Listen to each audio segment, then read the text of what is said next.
right now. Pleased to have with us on the program from Students for Concealed Carry on Campus, Mr. David Burnett. David, how you doing, sir? Hey, good evening, Ken. How are you? I am great. Thanks for coming on the program tonight. Down in Texas A&M, where I am pleased to say one of my nieces is an alumni. The student representatives there, the Student Senate, voted, I guess several months ago, 38-19 in support of a resolution that says we want campus carry. There was an attempt to revisit the issue on campus within the student government. It was beaten back. Now the student body president says he's unsure whether he will sign this measure that was supported by more than two-thirds of the student senate. David, look, it's great to see campus carry being talked about and being discussed on college campuses, but I'm looking at this student body president, and I kind of feel like he's playing the role of some of the politicians we've seen in the Texas legislature over the past two sessions, thwarting the will of the people and the will of the voters. Well, all good things come out of Texas, don't they? But I think a lot of amateur politicians get their training in the student and the staff senates like that. But in the end of the day, no matter what his vote is, this was a win for us. We have this strong debate, this robust debate taking place at Texas A&M about whether or not to allow guns on campus. Now, will it actually affect, a legislative outcome or a judicial outcome? Probably not. Mm-hmm. But, the point is that the voices of the students have been heard. We want to defend ourselves on campus. Well, absolutely. And to that end, it sounds like campus carry legislation is going to be introduced in the Texas legislature. Now, we've talked about this before. Texas has a legislature that runs every other year for 140 days. Is that right?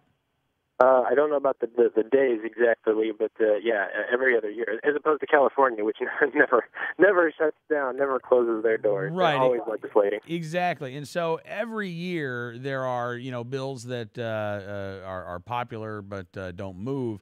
However, with the campus carry legislation, we've actually seen in the last legislative session, campus carry had the sponsorship, David, of more than half of the House and more than half of the Senate, and yet it could not get a floor vote.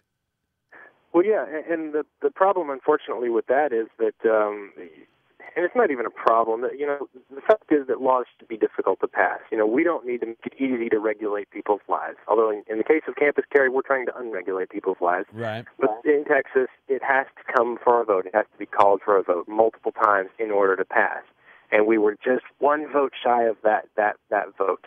Now, interestingly enough, one of our staunchest opponents has actually passed away within the recent months. And that's not something that we look on happily. We look to have a good debate with our opponents. We don't look for them to pass on, but that plus the election may actually hold some meaning for any potential bills that we run this year. But looking outside of Texas, even I'm eyeing several different states that are looking to pass a bill. Representative Collins in Arkansas, he's already talking about introducing his bill there in Arkansas. I think Kentucky and Arizona and Nevada and Georgia are all other states that are fertile ground for legislation this coming year. Well, it sounds like you guys are going to be busy at Students for Concealed Carry on campus then. Well, my goodness, Ken, we have been busier this fall than I've ever seen. We've obviously had the situation out in Colorado, which, we scored our victory way back in March, and right. The media finally got wind of it come August. And so, I sent out these notices back in the spring, and then just as I'm buckling down with my classes, getting going in the fall, here comes the Wall Street Journal and USA Today and the New York Times. They're knocking on my door, and they're saying, hey, what's this about guns on campus? And I was like, oh, you guys didn't see that? I told you about it, months ago, but okay, we'll have that conversation now. Wow. Well, yeah, it is kind of funny, David, how the media will all of a sudden pick up on a story that is in essence sometimes weeks or even months old. I'm guessing that they were waiting for the calendar to roll back around to the back to school time, and that was when they decided to focus on it. I mean, truthfully, I don't think that there was an agenda behind it. The reporters that I spoke with genuinely missed this story, and they Really? found out about it when Colorado and the University of Colorado had to amend their housing contracts. A minor change compared to what they had to do back in March. But that's what kind of started circulating the headlines, and then I guess turned the heads in New York and D.C. But, I mean, you and I know, Cam, that the media very often misses the big picture. I mean, we've seen this situation where a staff member out in Colorado accidentally fired her pistol, and the media is not picking up on that so much. But those that are, and our critics as well, are trying to seize on this as an opportunity to say, this is why guns shouldn't be allowed. And this person is unfortunately, I think she was the victim of bad training, but, she was negligent in her behavior, and the college is responding accordingly. Her employment has been terminated, and police are discussing charges for her.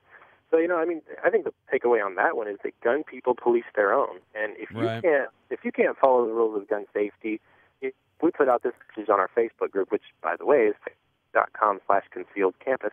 And we put out the 4 rules of gun safety again and said, look, if you're not willing to abide by these rules, if you're not willing to engage in safe behavior 100% of the time, then feel free to leave our page. We don't need that kind of behavior anywhere in our group. Mm-hmm. Well, absolutely. And, look, I mean, I'll be honest with you, David. This is, to the best of my knowledge, the first case of a negligent discharge or an accidental discharge that I have heard about on a college campus. And we've talked about the number of campuses that have a campus carry. Absolutely. I mean, we have over 200 colleges in 6 states that now allow this. Basically, and have allowed it in some cases for years. Absolutely. In the case of Colorado State University, and Utah since 2006. So, and the funny thing about this, Cam, the thing that really gets me is that our opponents, our critics, come back in the light of mass shootings, like Virginia Tech. They come back and say, well, listen, this is terrible. 47 people were injured, 32 of them died. Mm-hmm. But this is so rare.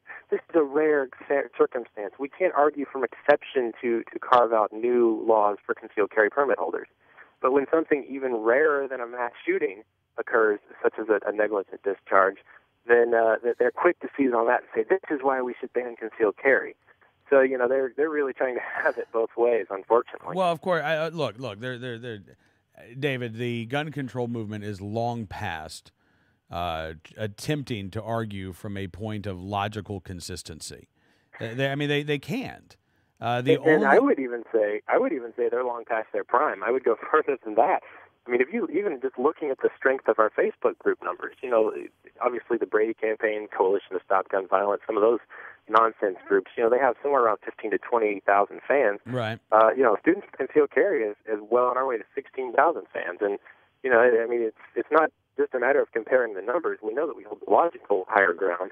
But, it's clear that gun rights and campus carry and concealed carry rights are on the march. And, like I said, the most campuses that allow concealed carry since we began this discussion the day after Virginia Tech, the day after that shooting went down.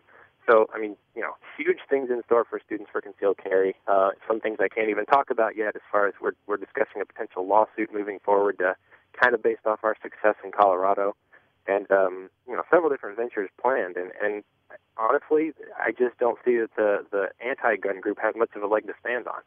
Now, some people might think, the presidential and, a lot of things going forward with that. That may be true on the federal point of view, but the reality is we never cared who won the presidential election as far as campus carry. Neither Mitt Romney nor Obama has any business weighing in on campus carry because it's a state issue. Right. Well, yeah, and it's fascinating, David. I saw a poll earlier this year it was young Wisconsin, 18 to 24-year-olds in Wisconsin, and they were asked about how they felt about issues. And one of the issues was Wisconsin shall issue concealed carry law. And these young voters, most of whom would have been college age, supported shall issue by almost 3 to 1. It was almost 75% approval among these young adults. And I think you're absolutely right. There's nothing there. I don't think there's any switch that turns on when you become, 25 or 26 and you say, I'd like to be a concealed carry holder. There are plenty of 21, 22-year-olds, those who are of legal age to be right to carry holders who already are concealed carry holders. They are concerned about their safety. And again, all we're talking about here is allowing them to do on a college campus what they're already doing a lot of other places. Absolutely. In Wisconsin, you're looking at a situation where there's a very strong hunting culture, very strong, wildlife preservation culture in the sense of, hunting being wildlife management. Mm-hmm. I think a lot of them probably wind up not getting out the vote, but that's unfortunate. But, Wisconsin became the 49th state to allow concealed carry just last year with Governor Walker signing the bill.